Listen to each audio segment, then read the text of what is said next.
Vamos a tratar en este segundo tutorial las cuestiones procesales, excepciones procesales, en el ámbito de la audiencia previa, aunque sí quiero avisaros que todo lo que podamos decir aquí nos vale también para las excepciones procesales que se plantean en el juicio verbal, porque el artículo 416 se aplica analógicamente al ámbito del procedimiento verbal.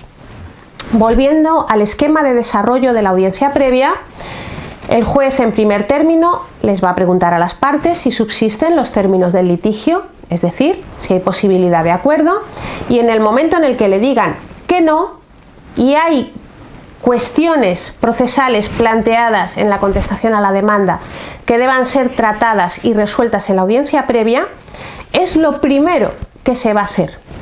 ¿Por qué? Por una razón muy concreta.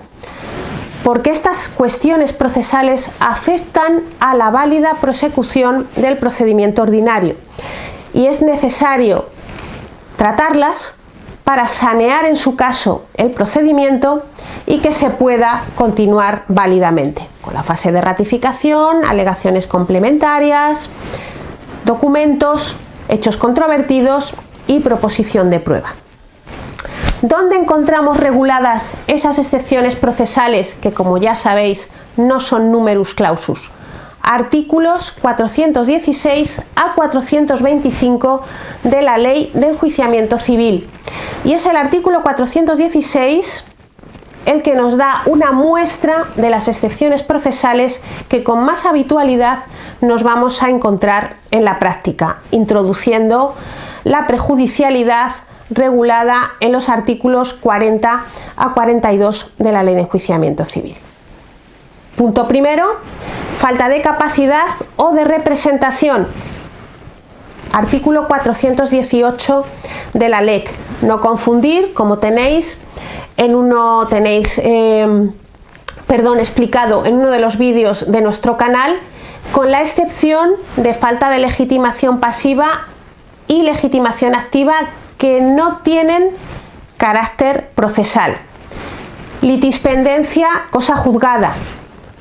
Os remito al artículo 222 de la LEC al respecto de la cosa juzgada. Litisconsorcio pasivo. 420 de la Ley de Enjuiciamiento Civil. Inadecuación de procedimiento, donde he interpuesto un ordinario, ha de ser verbal y a la inversa.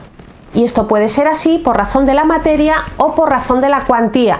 Artículo 422, materia. Artículo 423, cuantía. Y el punto quinto de ese artículo 416 es el defecto legal en el modo de proponer la demanda, desarrollado en el artículo 424.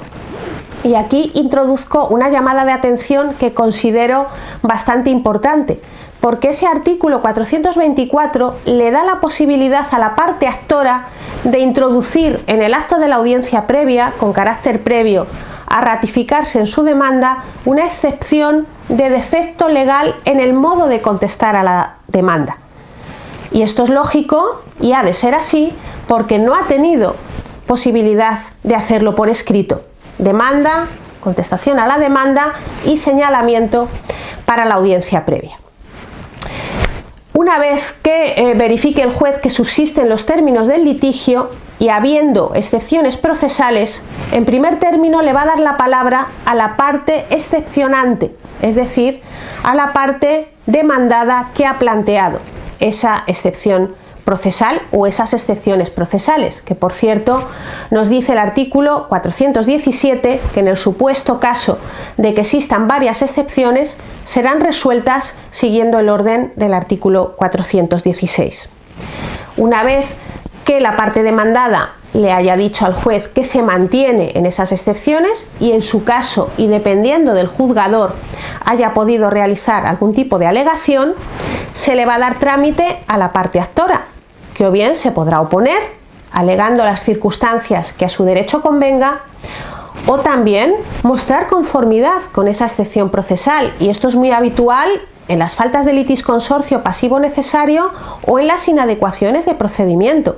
No hay motivos de oposición y la parte actora acude a la audiencia previa solicitando que se le dé plazo para ampliar la demanda al demandado o demandados que han de ser traídos al procedimiento, plazo que nos dice la LEC no podrá ser inferior a 10 días desde el señalamiento o celebración de la audiencia previa, o inadecuación de procedimiento que se transforme en juicio verbal, y ya será el letrado de la Administración de Justicia el que transformará el procedimiento y señalará esa citación para celebración de juicio verbal. Una vez realizadas esas alegaciones, el juez resolverá in voce lo que proceda. Y si por su excesiva complejidad no le es posible hacerlo en ese momento, la ley le da la posibilidad de hacerlo en un plazo de 5 días. Esa resolución, por cierto, es un auto. En el supuesto caso de que tenga que resolverlo por escrito, la audiencia previa continuará en todos sus trámites sin perjuicio de la decisión final de su señoría.